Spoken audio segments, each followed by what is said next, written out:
ꯑꯍꯥꯟꯕ ꯁꯔꯨꯛ ꯇꯧꯒ꯭ꯔ ꯃꯇꯨꯡꯗ ꯉꯁꯤ ꯃꯦꯇ꯭ꯔꯤꯛꯁꯀꯤ ꯑꯅꯤꯁꯨꯕ ꯁꯔꯨꯛ ꯑꯦꯛꯁꯔꯁꯥꯏꯖ 3.2 ꯗ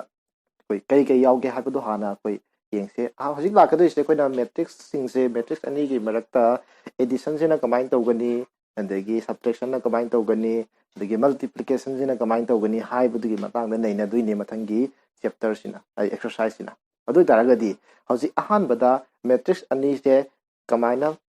ꯄ꯭ꯂꯁ ꯍꯥꯏꯗꯤ एडिशन कमायना तौगनी हाइबदो हाना येंगसेबा डेफिनेशन ओइना येंगागदी अदुम लुबदो मांगेना हाना येंगसे डेफिनेशन ओइना कमायना तौगी अदुगा एग्जांपल द लाक्सेबा लोइना अखोय मैट्रिक्स अनि कमायना प्लस तौबा यादोइनो हाइबसे अदुदि माना हाइसे डेफिनेशन ओइना हाइसे कमाय तौय हाइबा तमदा अखोयना ए हाइबा स्माइना मैट्रिक्स अमा खक लैया मासे कमायना A I J ngarang represent tौबगी मौंग लोइना ताखरे अखोयना मैट्रिक्स कमाय रिप्रेजेंट तौनी हाइबा नेक्स्ट another matrix अमसु लैरे अखोयना b हाइरगा सिना कै थोलसे b i j सिगी मैट्रिक्स अनि से मैट्रिक्स अनि बो हेक लेरमदी प्लस तौबो हेक्ता यारद्रा हाइबो क्वेश्चन जे हाना एनालाइज तौरकनेबा लेरमगदी मैट्रिक्स अनि बो हेक लेरमगदी अदुम प्लस तौबो याने हाइबा लेइतेबा करम मतमदा यानी हाइबा मतमदा a दा लेरिबा मैट्रिक्स सिगी मागी ऑर्डर दुगा b दा लेरिबा मागी मैट्रिक्स सिगी ऑर्डर दुगा ऑर्डर अनि सि सब मानरमगदौनेबा हाइबदी अइना सिगी मैट्रिक्स अइना m by n ओइरे खलसे अदु ओइरगदी सब मानना सिगी मैट्रिक्स जो क्या ओइगदौनेबा m by n मैट्रिक्स ओइगदौनेबा मसी हेक मानरमदबदा अनि सि गदौबा प्लस तौबा याररोइबा अदुदी हौजी मानरे मासु m by n नि मासु m by n नि मानरमेना मखोय अनि सि गदौबा प्लस तौबा यारनेबा अदुदी प्लस तौबसिना कमाय तौय हाइ मतमदा a हाइबा मैट्रिक्स अमगा b हाइबा मैट्रिक्स अमगा प्लस तौरगदी अनदर c हाइबा मैट्रिक्स अमा तारकनेबा c हाइबा अइना सिंबॉलिकली मासे c i j आइना थोले खलसे मासु ऑर्डर क्या लाकनी हाइबदा m by n ऑर्डर लाकनेबा मसिदि यारिबा c i j सि कनानो खतन खंगा लोरेबा डेफिनेशन ने कोइना हारिबा सिंसिदा कमाइन तौ हाइबा तंदा मसिगे c i j सेति कनासु नते सिदा मथक्ता लैगिबा कना a i j हाइसिगा प्लस सुंगी कना b i j मखोय अनि प्लस तौरगा तारकपो रिजल्ट दुनेबा कोइना c i j हाइसि यारे को से सी डेफिनेशन ने हजि अनदर मैट्रिक्स अमा a ने प्लस कना b ने प्लस तौबसे क्या तायबा c हाइबा मैट्रिक्स अमा ताय c से कनाना मो सिलेबा c i j मनंग रेसे एलिमेंट नि मसिगी एलिमेंट से कमायना फंगे मतंदा a दा लेबा एलिमेंट दुगा मागे करेस्पोंडिंग b दा लेबा एलिमेंट दुगा प्लस तौरगा फंगदोइनेबा मसिना डेफिनेशन ओइना हाइरगदी गावबसु याय एग्जांपल दा लाक्सेबा हाइनिंगसि करिनो हाइबदु येंगसेबा एग्जांपल दा हौजे स्माय येंगसे मैट्रिक्स अनि खकैना पीरे a हाइबा मैट्रिक्स अमगा b हाइबा मैट्रिक्स अमगा अहानबा a हाइबा मैट्रिक्स के ऑर्डर कयानो को येंगसेबा ऑर्डर हाइबदी कमाय हाइ हाइबा रो मसिंग दो हाना हाइरनी अदुगा मथंगदा करी कलम मसिंग हाइदोइनेबा अदुदी हौजी रो क्या लेरे रो अनि लेरे कलम क्या लेरे अमा अनि क्या अहुम अदुदे सी मैट्रिक्स क्या तारेबा 2 by क्या 3 सिगी मैट्रिक्स जो समन येंबदा क्या ओइ लेरमेबा सिसो 2 by कना 3 अदुदी ऑर्डर मानर मने कैदौबा यारेबा प्लस तौबा यारे अदुदी a सिगा कनागा प्लस तौदोइने हाबा b सिगा प्लस तौदोइनेबा मखोय अनि प्लस तौबसे अनदर c हाइबा मैट्रिक्स अमा तारकनी हाइबनी डेफिनेशन हाइबदो अदुदी अनदर मैट्रिक्स अमा ऑर्डर दिस अमानाने हाइदाने तारैदो ऑर्डर दिस अमानाने असिजु क्या तानेबा 2 by कना 3 हाइबा मैट्रिक्स अमा दम तारकनेबा मागी मनुंग द एलिमेंट खरा मेन दोइनी मदु मेन बगी मोंग दोनी अजे अखोइना ताकतोइसे कमाइन तौय हाइबा तमदा सोमदा लैरिबा a11 सिगा सोमदा लैरिबा कनागा b11 सिगा Mopa Mopa plus तौबा हाइबा हाइबदी सोमदा वा लैरे 1 plus क्या ले रहे से 0 मथंग दा सिदा 2 ले रहे सिदा क्या ले रहे 1 तो दी क्या ले इसदा 2 plus 1 सुन से क्या 3 ले रहे पर पापा दा क्या ले रहे 2 तो दी 3 plus क्या 2 सिदा 4 ले रहे सिदा क्या ले रहे 1 तो दी क्या लानी 4 plus 1 सिदा मुक 5 ले रहे सिदा क्या ले रहे 2 तो दी 5 plus क्या लानी 2 6 ले रहे 1 ले रहे 6 plus क्या लानी 1 सुमाइन तौरगा इक्वल टू हारगा आंसर क्या क्या ताय हम कई थो लोरे सुमाइन तो बुसनेबा अनदर मैट्रिक्स हम फंगेदना सुमाइन तो बुसनेबा मैट्रिक्स एडिशन हाइसी याम संबम मेथड नि मपा प्लस तो हाइबनी माय मपा प्लस तो सिलो हाइबनी याम कशु लोब कांसेप्ट नति यारे को सिमा मसिना कइनेबा मैट्रिक्स एडिशन तौबनेबा यारे को से अदर मैट्रिक्स एडिशन तौबदा प्रॉपर्टी खर लई लैरिबा प्रॉपर्टी दि नौ नैनरोइगे अखोय हानदगी अखोयना दम खंगा लैबा पोनी अखोयगे कम्युटेटिव प्रॉपर्टी कायना लैबा एसोसिएटिव कायना commutative kai di kai haiba koi gi a ga b ga plus to bose kana mu b ga onthong na ga mu a da mu plus to ba ni sa sa kai do ba samana ba adu lek tu loina proof nung loina yaw bani adum yengo hana already proof yaw mi madu ta ngai ma thau ta de next mathang da associative kai haibsna kai haiba a haiba b haiba c haiba makoi hum se plus to bose a ga b ga hana plus to rasu mathang da kana c plus to sin basiga b ga c ga hana plus to ga kana mu a mu plus to ba sidi adum ekoina class 9 10 da ge sum chat laga la aba pot abane ba yare go sima adum yai haibani chapter number 1 da ekoina kari yawi habadam da binary operation gi matang da identity puthokpa ma yawgi identity na kari haigi haibada fix oiba number amani karamba fix oiba number any element amada plus to bada machine masado ta bangam ba haibani asigi matang da su matrix addition gi matang da su kai lai haiba identity element lai ba addition gi ne ko hai se or multiplication gi su lakini addition gi identity sina kamai to habadam da machine amaga karaga plus to machine masata gi 0 ga yai ko se samana na matrix a haba matrix amaga kanaga plus to bada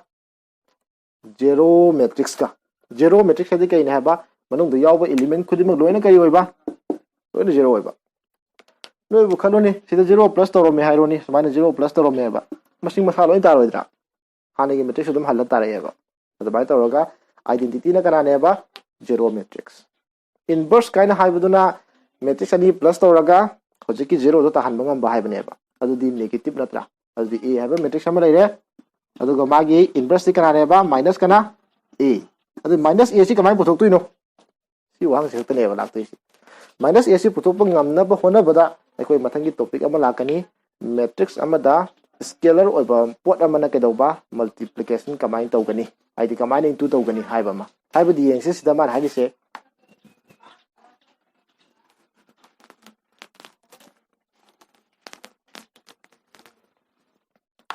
matangi topic sina kaino taraga di multiplication of a matrix by a scalar haibadi matrix ama pire sumaina a haiba matrix ama pire and symbolically ma se a I j haina mo sinjile aduga my order se na m by n thame sigi matrix se aina k haiba scalar ama k si matrix na te go madi just a number ama neba scalar ama haitare matrix ani into to haiba na te go matrix amaga kanaga number amaga si kamai to gieng seba man hari se k si ka kanaga a si ka head into to matam da asisu ke do ba another ke do ba matrix ama dum phanganeba yai ko se karam mong da phangi hai matam da hanagi matrix to ahung ba kem ta leite to botabu magi manung da leba element khudimak se kana into to ba k na se manung se kana k na arai ba khudimak hek manung da leba khudimak se loina kana into to ba k na loina into to sin ba adugo order di hongadra order di hani sang da dum lai ne example yang se ko sida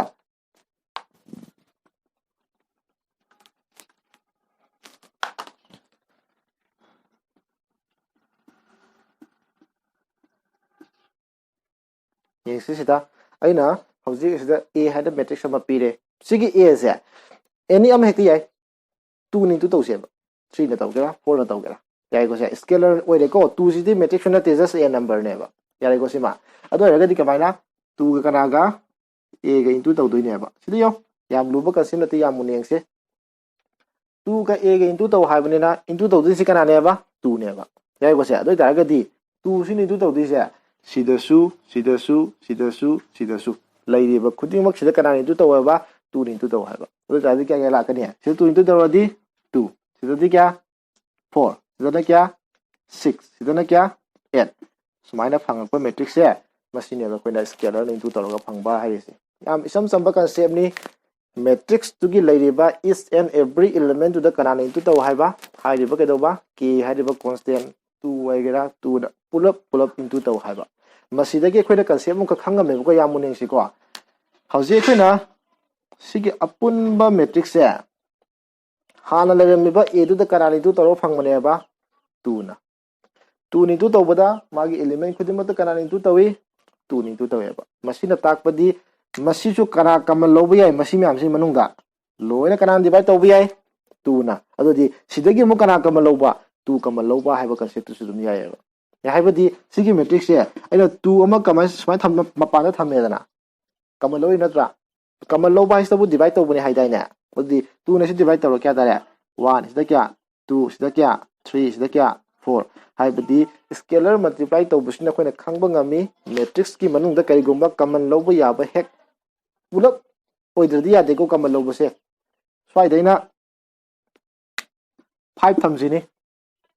कमन लो बा याब्रा pull-up से यादेबा सिदा कई लेरंबगी no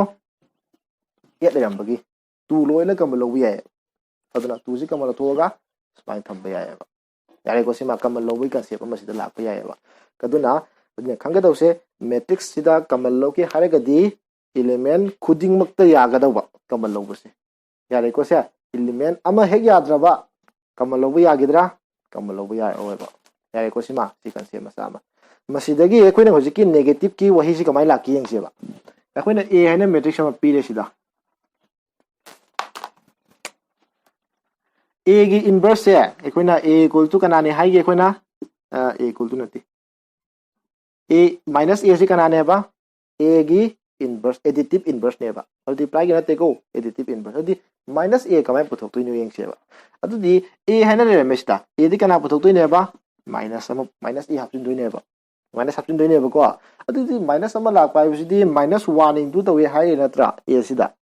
अदुदि सि लेबा खुदिमत कना into तवराने minus 1 into तवराने माइनस 1 इनटू तवबाइसे मसिंगदि मसामक तारोइद्रा अदुगा कना कना कनेबा माइनस 1 माइनस 2 माइनस 3 क्या माइनस 4 हाइबदि कदौबा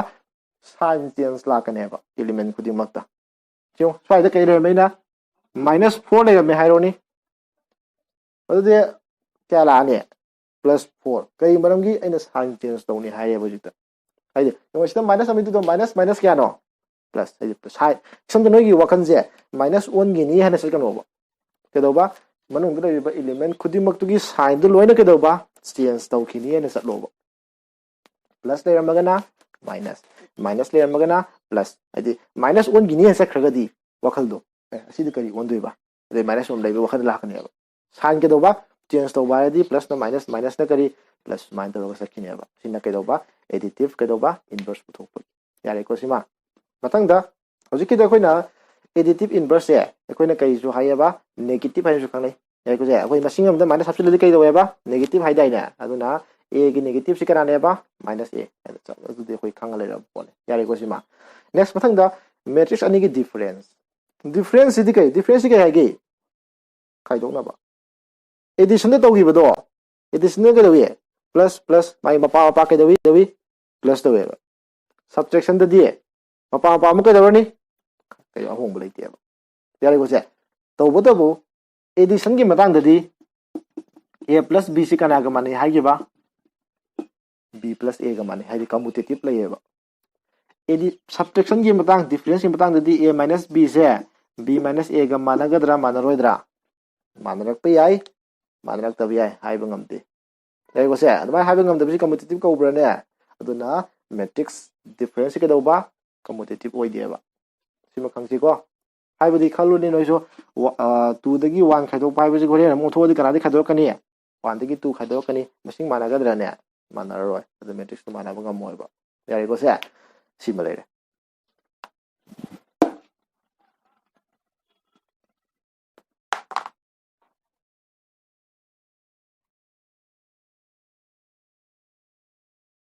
मतंगदा स्केलर न मल्टीपल तौबदा माय प्रॉपर्टी अमा खरि समाय तौबा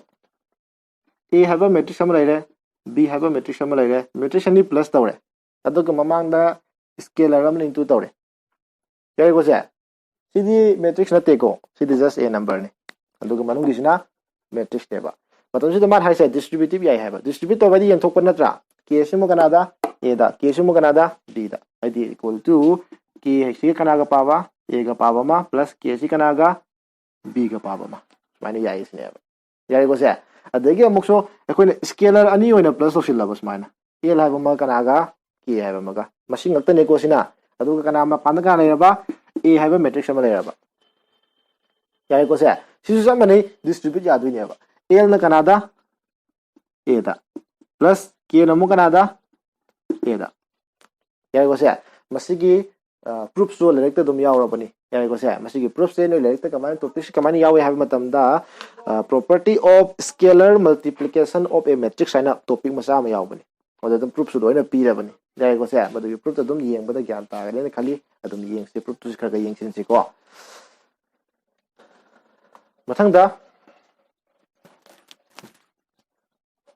मथंग ख्वाइदगी मरु ओइबा टॉपिक कोई तमीबा 3.2 की ओइना ngसागी एडिशन तोबा सब्ट्रैक्शन तोबा गमोय मरु ओइदे हाबदि नते मेन ओइबा पोट होना खंगद्रबा याद्रबा पोसे करी ओइ हाय मतमदा मैट्रिक्स अनि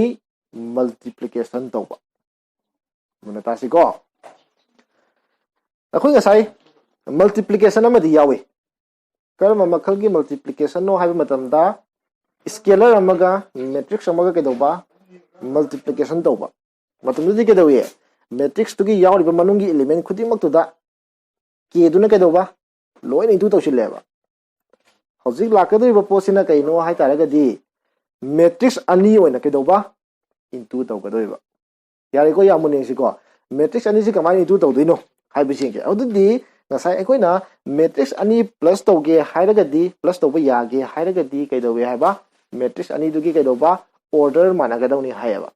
adudi hauji lakadoi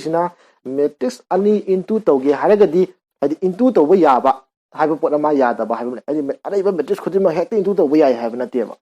karam matrix into tauba yai karam bana yadi haiba question ama laeba kamai tawra hauji yengsi ko sida aina a haiba matrix ama laire खुदिमक लोइना matrix की order द depend तवेबा यारे को से अदुदी b हाइबा matrix हमजु लेरे मखोय अनि से मल्टीप्लाई तौबा यागे हाइरगदी कमाय तवे हाइबा मतमदा अइना सिगी ऑर्डर से अइना m by p ओइरबा Cina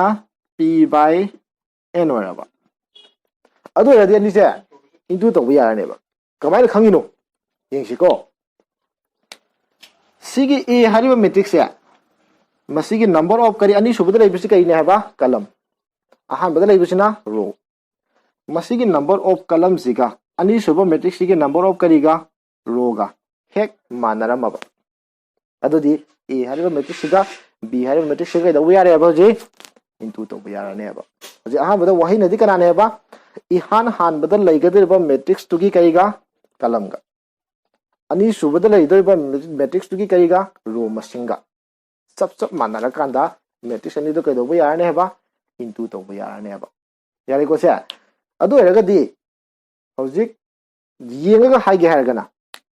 m by p रे a सोमना कना p by n यो थांगनरि बनी जियो थांगनद्रा p जी कना सी अनि थांगनद्रा थांगले को से सी m जी गा सी n गे सी दा मताय मताय लेइ रेबा यारे को से येंगा दम हाइगे हेरगना सिदा कनेक्शन अम लेरमबा मानना लेरमबा अदो कदो बसे इंटू तो यारे हाइनेबा वाही ना हाइगे ना कदोबा अहान बगी कलमगा अनि सुबगी रो मसिंग दुगु मानागा दौनि हाबा यारे को सिमा हौजिक a हाबा मैट्रिक्स सिगा b हाबा मैट्रिक्स सिगा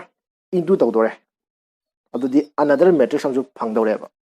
रे को से मदुगी अनदर मैट्रिक्स तुना कमाइन तरोगा मागी ऑर्डर हम लेरा मोइदा अनोबो मैट्रिक्स दुगी लेरंगने को मदुगी अनोबो मैट्रिक्स दुगी ऑर्डर तुना कनाना p नि हाय बतमदा मसिगे अहु बसिगे गसी कनागा अरोय बसिगा हाबदी हौजिक a कना इंटू तौदोरेबा a कनागा b गा यारे को से अदुदी a गा b गा सिगी ऑर्डर से क्या ओरेनेबा m दगी हौरगा क्या फोबा अदुदी m बाय क्या लानी n हाइबा मैट्रिक्स से फंगनेबा कोइना सिबो यारे को अदु इरगदी b a दी यागद्रा मुनि एक्से b a सी यागद्रा इसे अदुदी b हानि इसिको अदुदी b हानि इरसेबा b दे क्या लानी p बाय कना n a मु इरसे क्या नेबा m बाय कना p येंगने ददी सिगे नंबर ऑफ कलम सिगा सिगे नंबर ऑफ रो सिगा मानाब्रने अदुदी a b लेरदी कंपलसरी b a लेनेबा याब्रने यादेबा यारे को से अदुना मैट्रिक्स की मतंग द इंटू तोबा यागे हायगदी इहान हानबा अनि सुबा हाने लेयबा मोने इबगांदा a b हानि रदी a ना हाले b ना कोले अदु इहान हानबगी कलमगा अनि सुबगी रो मसिंग मानागा दौनेबा हाइदि सी मरक थांगनरि बनी सी केदोबा मानागा दौनेबा यारे को से सुमाइन तरोगा सिदा मल्टीप्लाई तोबा करम कांदा यानी यारोय हाइबगी कंसेप्ट नेबा हौजि लाक्तुसिने कई कमाइना मल्टीप्लाई तौदोइनो यारे को से definition oina chatloise akhoi de kaidoba example da direct laksi ba definition oina chatle ga di yam khoi aru bai de oigi ne ba into to ba se ko se example da laksi kamai to yin aina hoje matrix ani khak pire a have matrix amaga b have matrix amaga yare ko se masigi matrix ani se hoje aina order se kya kya na ne thok se ba yo order hai ba se row mo hai ni next kai hai ne ba column mo hai ni hai ato ya ga di sibu row kya lai ke row ani yare ko column kya lai amni kya ahum row ani ga column ahum ga si 2 by kya tare 3 yare ko se si row kya lai 1 2 kya 3 column kya lai ani adu di 3 by kya tare se 2 adu di yengoni sigi marak thangnari bani sida connection ama leira bas maina leire ko adu di ke do yare moini se into to yare yare ko se taraka du ba matrix se masigi order sidi kamaini yengane haba sisiga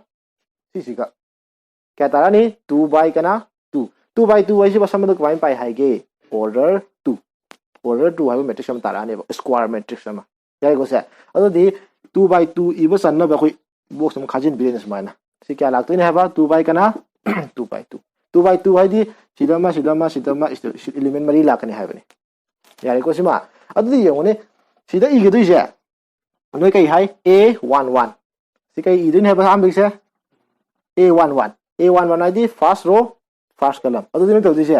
masigi asi hang noina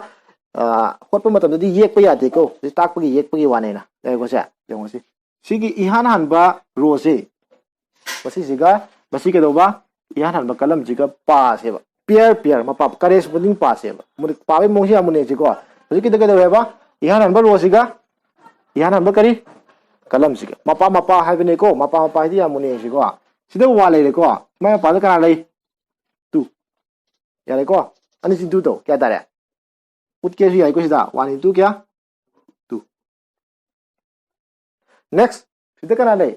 2 magi ma pa di yo mayai da kana le 0 adu 2 into kya la ni mo 0 si mar ta kai sign thang ni plus 2 into kya 0 ka sau tho le ko ut to ro me na next mathang da ahum subada kana lai re 1 masi ki so ahum subada kana lai 2 adu di 1 into kya la ni 2 adu plus sama sign thamani adu ga 1 into kya 2 masi ki thabak se aina first row ka kana ga ne ba first column ga makha losin ba yadri ko sida ai di chal roi amuko khar law thon tar first row ka pa ba se first column pa gre ba next column am se lai bra lairi gai parang ga do lairi gai second asi sida lak pa yadri ba no si step si lak pa yadri ba sigi first row si ga ne mai column ka kya pa ba yari ha si loina han torong ga dong ne ba yari ko se adu dio first row ga first column ga pa gre first row ga kana go pa do wali second column am su wali ba maduna sida I doi ne ba sina kanjida hoji ki du sa mane si ihanan ba kana 1 adu 1 into kya la ni 1 yari ko se si ani su ba magi so ni su ba kana 2 adu di plus haraga 2 into kya la ni 1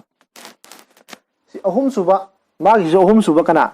0 adu di plus 1 into kya la ni 0 sumai I doi ne ba hoji yoni first row siga paga do lai ribra kalam laite hoji lo simba tare masi row sim do le first row ge thabak do le khoi hoji kana la ne ba second row ge thabak mula ne ba yare ko se second row ge matang do samane second row siga kana gom pa doi ba kalam sing ji gom pa doi ne ba han doi ne sai to process mo han doi ne ba yong di second row da makok ta kana lai re sida 1 masi gi makok ta kana lai re 2 hoji 1 into kya la ni 2 plus sign thambane next sida kana lai re 0 sung jani subida kana lai 0 adi 0 into kya la ni 0 yare ko next mathang ahum subida kana lai re 2 masi jo ahum subida kana lai 2 adi 2 ga 2 into kya 2 hoji second row si kana ga pa gre ba first column ga pa gre ba second row ga kana ga pa do wali second column ga wali ba yare ko se adu dari sab mane sida so 1 si ga kana ga sigi 1 siga kya tare 1 into kya 1 plus next ani subda kana lai re 0 sigi ani subda kya lai 1 adu di 0 into kya la ni 1 masi ahum subda kana lai re 2 ꯁꯤ ꯑꯍꯨꯝ ꯁꯨꯕꯗ ꯀꯅꯥ ꯂꯩꯔꯦ 0 ꯑꯗꯨꯗꯤ + 2 * ꯀꯅꯥ 0 ꯁꯤꯗꯤ ꯃꯈꯥ ꯇꯥꯕꯗꯤ ꯌꯥꯎꯗ꯭ꯔꯦ ꯃꯣꯏ + ꯇꯧꯕꯗ ꯀꯌꯥ ꯇꯥꯏ ꯏꯟꯇꯨ ꯇꯧꯕꯗ ꯀꯌꯥ ꯇꯥꯏ ꯄꯨꯊꯣꯛꯑꯒ ꯃꯦꯇ꯭ꯔꯤꯛꯁ ꯑꯃ ꯐꯣꯔꯝ ꯇꯧꯔ ꯂꯣꯏꯔꯦꯕ ꯌꯥꯔꯦꯀꯣ ꯁꯦ ꯃꯁꯤ ꯇꯧꯔꯤ ꯄ꯭ꯔꯣꯁꯦꯁ ꯑꯃꯇ ꯍꯟꯒꯦ ꯑꯍꯥꯟꯕꯗ ꯐꯥꯔꯁ ꯀꯂꯝꯗꯨ ꯐꯥꯔꯁ ꯔꯣ ꯁꯤꯒ ꯁꯤꯒꯤ ꯐꯥꯔꯁ ꯔꯣ ꯁꯤꯒ ꯃꯥꯏ ꯀꯅꯥꯒ ꯄꯥꯕ ꯐꯥꯔꯁ ꯀꯂꯝꯒ ꯐꯥꯔꯁ ꯔꯣ ꯁꯤꯒ ꯑꯃꯨꯛ ꯀꯅꯥꯒ ꯄꯥꯔꯝꯗꯣꯏꯕ ꯀꯂꯝ ꯂꯩꯔꯤꯈꯩ ꯄꯥꯔꯝꯒꯗꯧꯕ ꯑꯅꯤꯁꯨꯕ ꯀꯂꯝ ꯂꯩꯔꯦ ꯄꯥꯔꯝꯃꯅꯤ ꯃꯥꯒ ꯑꯃꯨꯛ ꯀꯅꯥꯃꯨꯛ ꯂꯩꯔꯕ ꯑꯍꯨꯝ ꯁꯨꯕ ꯂꯩꯔꯝꯃꯁꯨ ꯄꯥꯔꯅꯤ मधुद फास्ट रोग पाब खुद लोन कनाद इनेबा फास्ट रोद लोन इनेबा पारो पारो मत मत यारेको से सेकेंड फास्ट की थबक हेक लोब कना लाकदब सेकेंड रो से कनाग पाकदब फास्ट मकुद हनगदब फास्ट कलम सेकेंड कलम थर्ड कलम फोर्थ कलम मथंग मथंग पागिदोइनेबा यारेको से सेकेंड के पाब नत्र सेकेंड के पाबने सेकेंड लोन थमदोइनेबा मुनि सिको सिदा मसीदरे बे एलिमेंट से ए कनाने है कि बा 1 1 फर्स्ट रो फर्स्ट कलम मोइनी पाबदुनेबा सिना कनाने है ए कना 1 2 फर्स्ट रो कना सेकंड कलम फर्स्ट रो कना सेकंड कलम मोइनी पागी दाइने नेक्स्ट सिमो कनाने है बा ए कना 2 1 सेकंड रो फर्स्ट कलम यारे को पागी मोंग से नोन खंगदग सो सिदम यंग खुमोबा सेकेंड रो सोंगिना सेकेंड लोबा सोंगिना का लोबा फर्स्ट लोबा सिना का नेबा ए कना 2 2 सोमदिना का लोनी सेकेंड लोनी सोमदिना का लोनी सेकेंड लोनी अदि सेकेंड रो सिगा कनागा सेकेंड कलम सिगा पारानी है नसमा तरका पुथोकदबो यारे को से मसी से याम प्रैक्टिस याम संगे याम थुना है गायगदी हेक्ट अखोई ससर होलो हेक्ट यादबने को अदुना यारिखै अखोई इतु तबु यावरि बिसिंग से प्रैक्टिस खर तौसेबा सिगी मोंगसिदा लेको से ज्ञान तादब यावरसु दुम हाइसिको हाइनसिको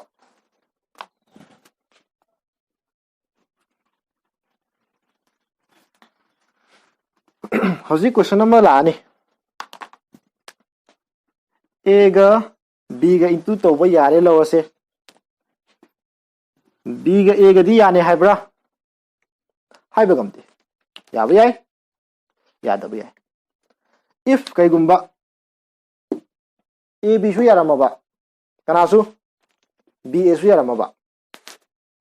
मानगद्रा मानरोइद्रा हाइबसिनेबा एडिशन की मतंग ददी ए प्लस बी का कनागा माने बी प्लस ए का माने कम्यूटेटिव ओइएबा सिजु मानरदि कम्यूटेटिव ओइ हाइदु नत्रा अदु रगदी ए बी गा बी ए गा अनिमक लैरगसु याइको से मखोय अनी से केदौबा माननी हाइबसु यादे मानरोय हाइबसु यादेबा मानबा याय मानदबा यायबा यारेको से मानरम मगना कम्यूटेटिव कौनी हाइबा लेति मरमदि कम्यूटेटिव हाइसि केदौबा ऑलवेज मतम पन मत केदौबा मानगदौनी हाइबा अदसिदि मानरसु याय केदौबा मानदरसु याय हाइबेना मैट्रिक्स मल्टीप्लिकेशन सिबु कम्यूटेटिव ओइ हाइगद्रने हाइररोय यारेको सिमा सेम प्रॉपर्टी मसामा अदगी एखोइना परामसाम तक येंगमजेबुको दगी डिस्ट्रीब्यूटिव हाइबम तक लेरि येंगसि हौजिकि केदौबा कम्यूटेटिव यादे हाइबम लेरे यारेको से मथंदा एसोसिएटिव तुम यायबा ए ने बी सी बाय पुसिन बसे कनागा मानेबा मानेदि पुनिंग पुनबदा केसु काइदे एसोसिएटिव याय यारेको सिमा next मथंदा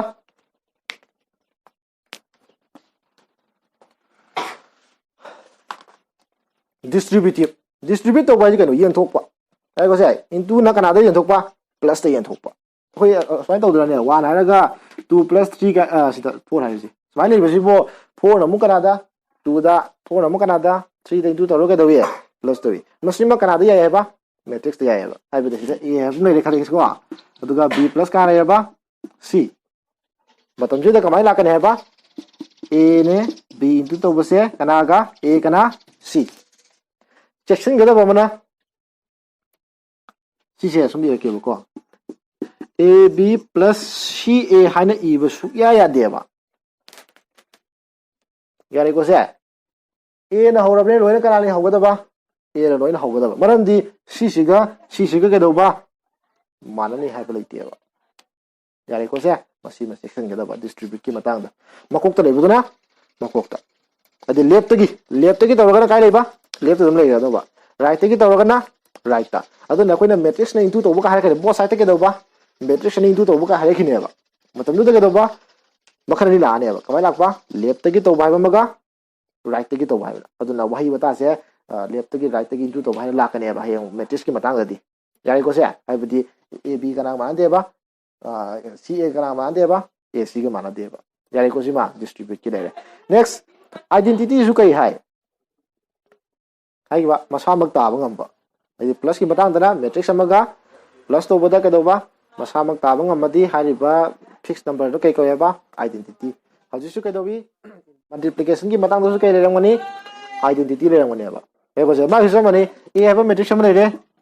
identity si kin tu to da kana dum ta ga da ba e dum ta ga da ba e ko se ado masi ga identity se apti kana su na te ba koi kana makok ta noi definition da tam gi ba identity matrix diagonal element sing dona 1 loina oiraga ate dona loina kai oiba 0 oiba yare ko se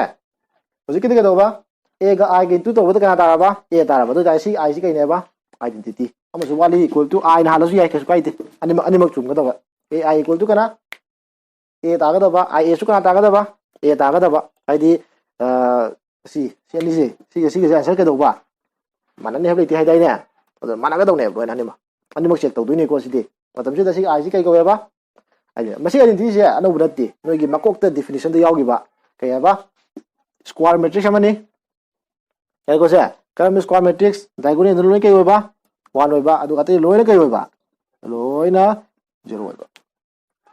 makok ta hau ba chapter 3.1 gi horok pa da tam ko le ne bisna kai ko se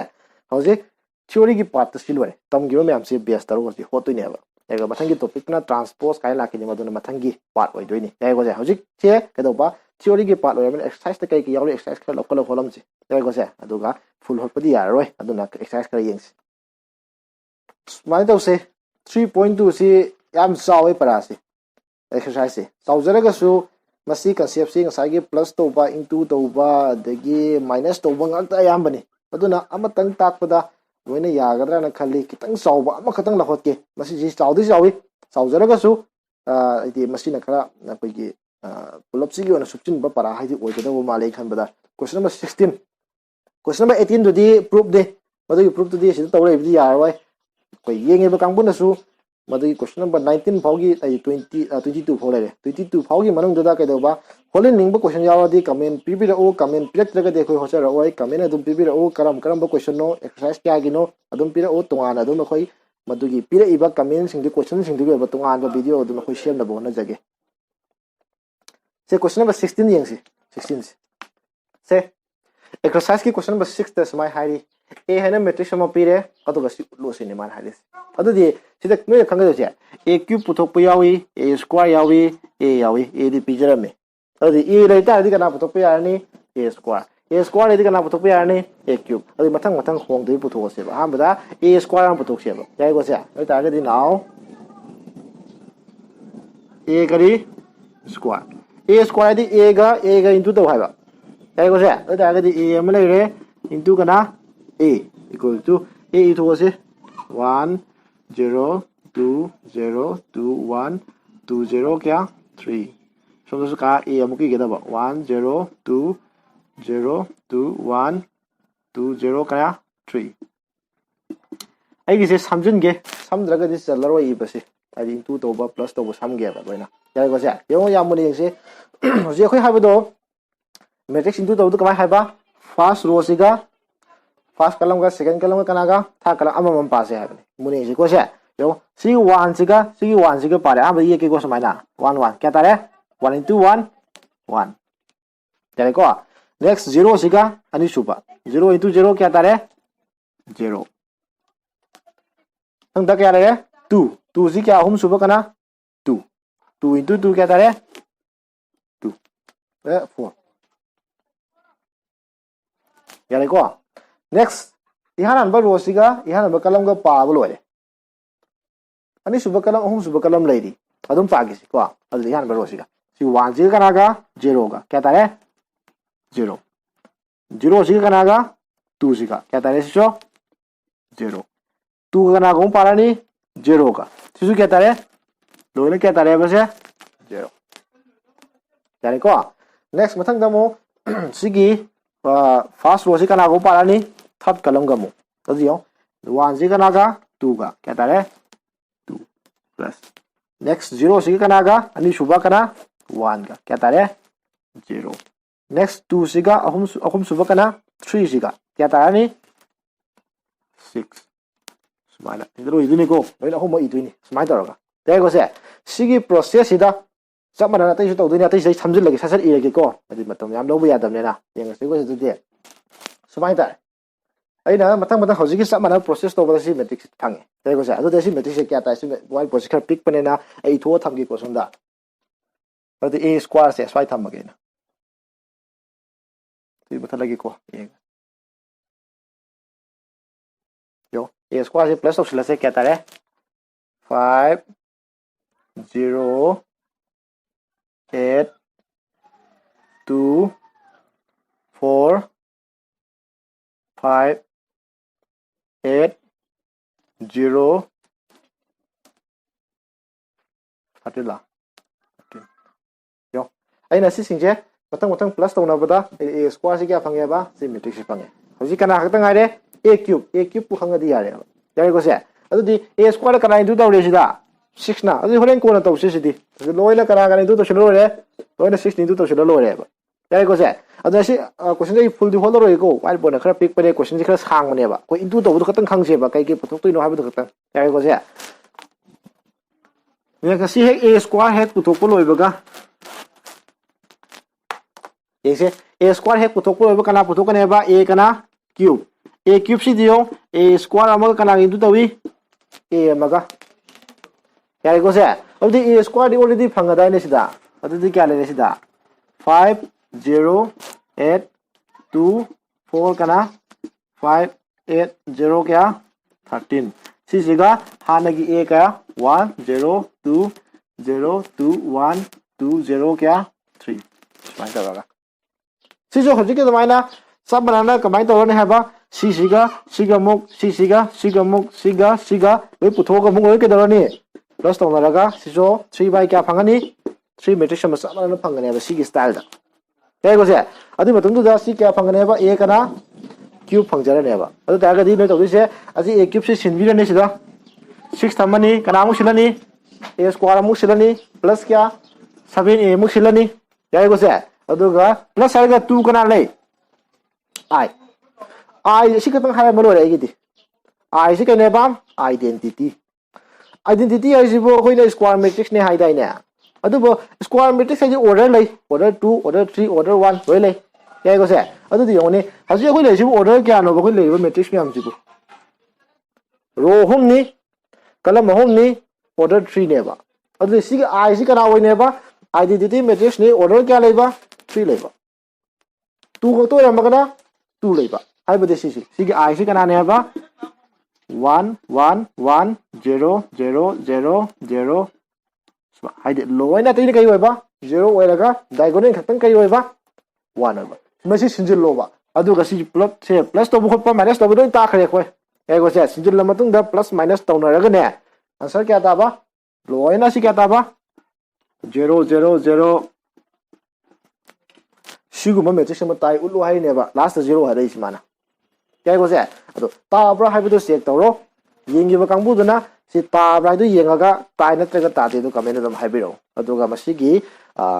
to khoi exercise 3.2 gi oi ba kam theory khara ado ga exercise ki example masa ma adi theory du ga mai le na ba masa ma khot pasina masi gi part 2 si ba sang matang se loi jara ni ado ga part 3 gi oina mathang da transpose gumba to ba the transpose ki property adu du khara mathang gi part 3 da nei na se masi gi di part 2 gi matang asida loi jara ge thank you